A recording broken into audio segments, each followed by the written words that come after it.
नमस्कार दोस्तों, मेरे YouTube channel advocate Jagjit Kumar Bhatt में आप सभी का स्वागत है। दोस्तों आज हम बात करने जा रहे हैं सेक्स वर्कर्स इन इंडिया। क्या जानेंगे आज दोस्तों कि आज जिस टॉपिक पे हम लोग बात करने जा रहे हैं, इस टॉपिक के विषय में लगभग सभी लोग जानते हैं, लेकिन इनके विषय में कोई बात नहीं करना चाहता है। क्यों? क्योंकि अगर बात कर देंगे तो जितने भी प्रोस्टिट्यूट्स हैं, जितने भी उनके बच्चे हैं, उनका रिहेबिलिटेशन हो जाएगा और सरकारें भी बैठ करके तमाशा देखती हैं। कुछ इनके लिए उस तरीके का पॉलिसी नहीं बना, कोविड आ गया, कोविड चला गया, लेकिन इनके लिए कुछ इस तरीके की पॉलिसीज नहीं बनी। और जानेंगे कि honourable Supreme Court of India ने इसमें क्या जो जजमेंट दिया है वो भी जानेंगे हम दोस्तों। और बात करेंगे भारत, इनके आंकड़े के विषय में बात करेंगे। और भारत में भारतीय संविधान जो मूलभूत अधिकार प्रदत्त करता है, क्या इन्हें प्रदान नहीं करता है, उसी सारी चीज़ों पर दोस्तों। सबसे बड़ी बात दोस्तों कि अगर वेश्यावृत्ति कानूनी है तो फिर इस पे छिपाकर क्यों किया जाता है, और भारत में क्या जो प्रोस्टिट्यूशन है वो लीगली है या इलीगल है, इन सारी विषय पर भी हम चर्चा कर रहेंगे। और जानेंगे कि विदेशों में इसको लेकर के क्या कानून है, और जानेंगे हम दोस्तों कि क्या कौन सी मजबूरी होती है, क्या सभी लोग शौक से तो नहीं बन जाते, या कौन सी मजबूरी होती है जिनकी वजह से कोई भी मेल, कोई भी फीमेल और कोई भी ट्रांसजेंडर जो है प्रोस्टिट्यूट बनने को मजबूर हो जाता है। तो सबसे पहले दोस्तों हम जानेंगे कि सेक्स वर्कर कौन होता है। तो सेक्स वर्कर दोस्तों वो मेल और फीमेल और ट्रांसजेंडर होते हैं जो अब 18 ईयर्स के एज जो प्राप्त कर लिए हैं, और वो पैसे और कुछ सामान के बदले में जो है सेक्सुअल सर्विस प्रोवाइड कराते हैं, उन्हें हम सेक्स वर्कर कहते हैं। दोस्तों हम बात करने जा रहे हैं कुछ आंकड़ों के विषय में कि क्या जो भारत में सेक्स वर्क, जो भी कमर्शियल सेक्स एक्टिविटीज़ हैं वो भारत में कितनी हैं और कितनी परसेंट महिलाएं हैं, कितने परसेंट जो है बाकी राज्यों में है, और कौन सी मजबूरी है, उन सारी विषयों पे भी बात होगी। लेकिन सबसे पहले दोस्तों कुछ आंकड़ों के विषय में हम बात कर लें। भारत में 3 मिलियन वुमेन्स जो है इंगेज्ड हैं दोस्तों कमर्शियल सेक्स एक्टिविटी में, यानी कि 50% जो भी 3 मिलियंस वुमेन्स हैं वो कमर्शियल सेक्स एक्टिविटी मतलब पैसे के लेन देन के बाद सेक्सुअल एक्टिविटी करते हैं। और दूसरा चीज़ दोस्तों कि 50% जो इस चीज़ का एराइजन हुआ वो 1997 के बाद हुआ। इंडिया में लगभग 3 लाख यानी कि 3 लाख से ऊपर ब्रॉथल्स हैं। दोस्तों ब्रॉथल्स क्या होता है? वेश्यालय।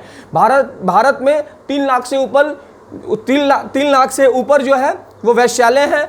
और लगभग जो भारत सरकार के आंकड़े हैं उसमें 1100 आइडेंटिफाइड हैं, रेड लाइट एरियाज हैं, और housing near is the 5 million children addiction the commercial sex workers, यानी कि लगभग आपको इसमें 5 मिलियन चिल्ड्रंस मिलेंगे आपको कि वो कमर्शियल सेक्स एक्टिविटीज़ में लिप्त हैं। और भारत में मोर देन 25% जो है दोस्तों वुमेन जो है sex activity in India are Maharashtra 14.20% and West Bengal 13%, यानी कि भारत में 25% जो वुमेन कमर्शियल सेक्स एक्टिविटी में इंडल्ज हैं वो 25%, तो केवल 13% जो है बंगाल में, और 14% जो लेकर के लगभग महाराष्ट्र में एक्टिव है। दोस्तों अब हम जो है बात करने जा रहे हैं कि इसका लीगल प्रोविजन क्या है, करंट पोजीशन में लीगल प्रोविजन क्या है। दोस्तों the separation of immovable traffic in women and children act was enacted इन 1955।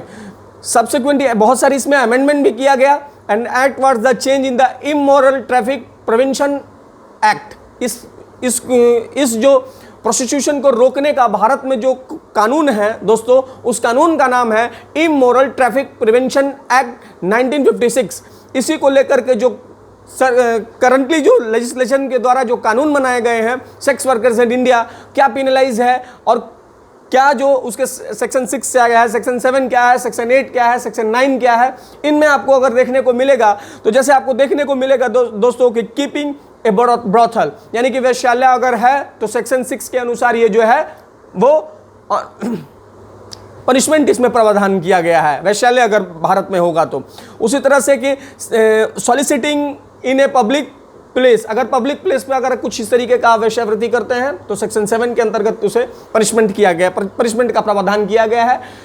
ठीक है दोस्तों, उसके बाद से लगभग सेक्शन 8 में अगर आप पढ़ेंगे तो उसमें ये लिखा है कि living of earning of sex workers, यानी कि आप जो है अपना जीवन यापन करते हैं सेक्सुअल वर्क करके, तो वो भी गलत है सेक्शन 8 के अनुसार। और सेक्शन 9 में अगर आप पढ़ेंगे immovable immoral traffic prevention act के ये सेक्शंस में जो आपको बता रहा हूँ, इसमें ये सारी चीज़ों को पनिशमेंट की व्यवस्था की गई है कि आप ये सब काम नहीं कर सकते हैं। उसी तरह से है कि दोस्तों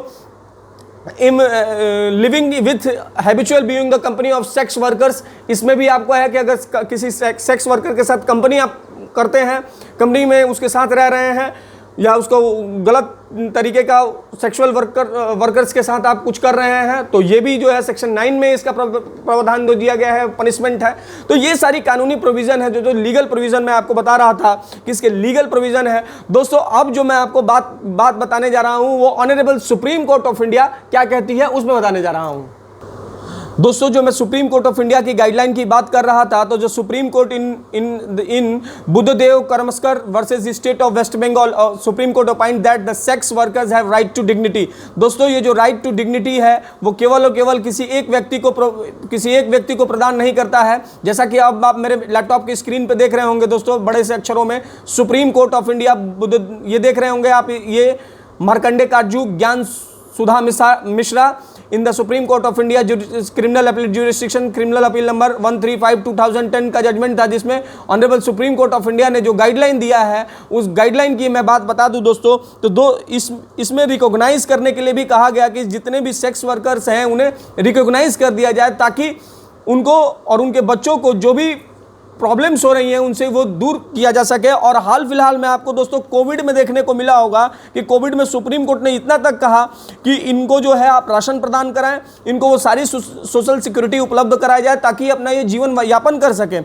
दोस्तों सुप्रीम कोर्ट ऑफ इंडिया ने एक अपने लैंडमार्क इसी जजमेंट में एक बहुत बड़ी बात ये भी बताई थी, जैसा कि मैं आपको दिखाऊंगा कि सुप्रीम कोर्ट ऑफ इंडिया ने क्या जजमेंट में कहा।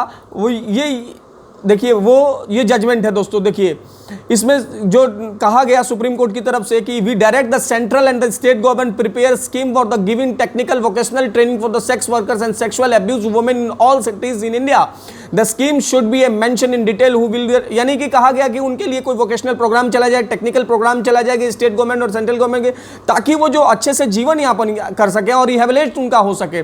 दोस्तों इसमें बहुत सारी बातें honourable Supreme Court of India ने कहा, जिसका मैं इतना तक कहा कि ये भी जो भी जीवन यापन लोग कर रहे हैं वो ये ऐसा नहीं होना चाहिए, जीवन की इनका जीवन जो होना चाहिए वो एक डिग्निटी के साथ होना चाहिए, ये नहीं कि एनिमल की तरह होना चाहिए। वही बात जो मैंने आपको बताई कि जो सुप्रीम कोर्ट ऑफ इंडिया ने जो कहा कि इनका जो ज़िंदगी होना चाहिए वो एक, जैसा कि दोस्तों मैं आपको बता रहा था कि इनकी जो लाइफ होनी चाहिए, जितनी भी प्रोस्टिट्यूट है, सुप्रीम कोर्ट ने कहा कि वो किसी एनिमल की तरह नहीं होना चाहिए, उनकी डिग्निटी के साथ लाइफ होनी चाहिए। ये हमारा भारत के संविधान जो आर्टिकल 21 जो है right to life with dignity ये प्रदान करता है। इसी को लेकर के सुप्रीम कोर्ट ने अपने इस गाइडलाइन में कहा, इस जजमेंट में बहुत सारे गाइडलाइन दिए थे।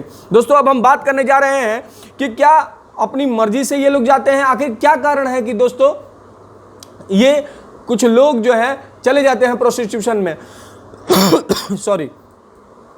तो दोस्तों आपको जान करके ताजुब होगा कि कोई भी शौक से नहीं जाता है, बहुत सारी मजबूरियां होती हैं दोस्तों, इसलिए लोग चले जाते हैं इसमें। जैसे सबसे बड़ी बात दोस्तों कि पूरे इंडिया में अगर आप गांव देहात या फिर कस्बों में जाएंगे तो वो जो लड़कियों को बॉयफ्रेंड्स जो होते हैं लड़कियों के, वो धोखा दे देते हैं उनको, और धोखा देने के बाद विभिन्न शहरों में, मुंबई, दिल्ली, बॉम्बे, कलकत्ता, बड़े शहरों में ले आकर के उन लड़कियों को बेच देते हैं, जिससे उनको मजबूरन जो है प्रोस्टिट्यूशन में जाना पड़ता है। दूसरा दोस्तों बात है कि पैसे लेकर के इन्हीं लड़कियों को बेचने का भी काम किया जाता है, वो भी एक कारण है जो लड़कियां जो है सेक्स वर्कर्स बन जाती हैं। तीसरा सबसे बड़ा कारण फैमिली रीजन है दोस्तों, कि फैमिली में जो है अगर उसके सपोर्टिव मर गए, माँ बाप मर गए, तो घर वाले क्या करते हैं, उसको घर से बाहर निकाल देंगे या कहेंगे कि जाओ पैसा लेकर के आओ, तो उस स्थिति में वो देह व्यापार जैसे धंधों में चली जाती हैं। तीसरा सोचो उनकी बच्चों की समस्या, जो मान लीजिए कि उसके बाद उसकी जो बच्चे हुए उनको कोई इस तरीके का एनवायरनमेंट नहीं मिला, उनको पढ़ने की व्यवस्थाएं नहीं मिली सरकार की तरफ से, और ना उस एरिया में उस तरह की व्यवस्थाएं की गई, इसलिए पीढ़ी दर पीढ़ी वो इसी काम में लगे हुए हैं। एक सबसे बड़ा कारण है। आज सरकार को चाहिए कि उनके बच्चों को जो है रिहेबिलिटेट करके उनके बच्चों को पढ़ाने का जो article 21A right to education act है उसमें प्रोविजन उनको करना चाहिए, पढ़ाना चाहिए, ताकि वो सशक्त होकर इस दलदल से बाहर निकल सके। दोस्तों दूसरा सबसे बड़ा कारण है अब हर आदमी को अपना कमा करके घर चलाना होता है। एक सबसे बड़ा दोस्तों कारण ये भी है। हम दोस्तों बात करने जा रहे हैं कि क्या विदेशों में जो समस्याएं हैं, क्या विदेशों में भी इसी तरह की समस्याएं हैं? नहीं, विदेशों में इसे लीगलाइज कर दिया गया है। दोस्तों आपको जान करके ताजुब होगा, न्यूजीलैंड, बहुत सारे ऐसे देश हैं, न्यूजीलैंड हो गया, बेल्जियम हो गया, ऑस्ट्रेलिया हो गया, बैंकॉक हो गया, यहाँ पे प्रोस्टिट्यूशन को लीगलाइज कर दिया गया है, यानी कि कानूनी रूप से दे दिया गया। बाकी यहाँ पे लीगलाइज कर देने से क्या होगा दोस्तों, वो हर चीज, किसी भी चीज पे उनका एक्सप्लॉयटेशन नहीं हो सकता है। जैसे क्या है कि दोस्तों अगर प्रोस्टिट्यूशन होता है तो उसमें पुलिस जो है उनसे डरा करके पैसे ले लेती है, और इन सारी चीजों से उनका किसी भी तरीके का सोशल सिक्योरिटी उनको अवेलेबल नहीं हो पाता है। और आज वो समय आ गया है जब प्रोस्टिट्यूशन को लीगलाइज करना चाहिए इंडिया में, ताकि उनकी आने वाली पीढ़ियां जो है वो सुधर सकें। दोस्तों हमारा भारत का संविधान जो है आर्टिकल 19 और आर्टिकल 14 जो है, right to free movement and अपने प्रोफेशन को जो है किसी विदाउट किसी फियर के करने का अधिकार देता है भारत का संविधान, और समानता का अधिकार प्रदान करता है। उसी तरह से मैं ये भी कह रहा हूं दोस्तों कि भारत का संविधान तो व्यवस्था कर रहा है कि आप इन्हें दे दें, लेकिन हाँ, भारत का संविधान कहीं ना कहीं रोकता भी है। अगर भारतीय संविधान के आप आर्टिकल 23 सब क्लॉज 1 पढ़ेंगे और भारत के संविधान के आप आर्टिकल 23(2) पढ़ेंगे तो कहीं ना कहीं आपको ये दोस्तों नजर आएगा कि नहीं, इस तरह की जो व्यवस्थाएं हैं वो लीगलाइज करने से रोकता है भारत का संविधान। लेकिन सबसे बड़ी बात है दोस्तों कि कहीं ना कहीं इन सारी चीज़ों पर जो है अपनी सरकार को राय रखनी होगी, सरकार को इस पे पॉलिसी बनानी होगी ताकि ये सशक्त हो सके दोस्तों। क्योंकि सुप्रीम कोर्ट ने भी कहा कि इनको सशक्त करें, आप इनको सोशल सिक्योरिटी प्रदान करें ताकि समाज में इनका एक जो है बेहतर। अच्छा, ये बातें अभी क्यों चल रही हैं दोस्तों, क्योंकि देखिए कोविड में भी इनका हाल जो है एकदम बुरा रहा, और एक फिल्म आई है अभी गंगूबाई, उसको भी लेकर के बड़ा विवाद हुआ, उसको लेकर के ये बातें आई, तो मुझे लगा कि इस पर एक वीडियो बनाना चाहिए। और कहीं ना कहीं ये चीज़ें जो हैं इंडिया के संदर्भ में अगर देखा जाए तो अब वो समय आ गया है जब लीगलाइज कर देना चाहिए। दोस्तों अपना कमेंट बॉक्स में राय जरूर दें, आपको ये वीडियो कैसा लगा, और जरूर राय दें, शेयर करें, सब्सक्राइब करें और लाइक करें। धन्यवाद दोस्तों।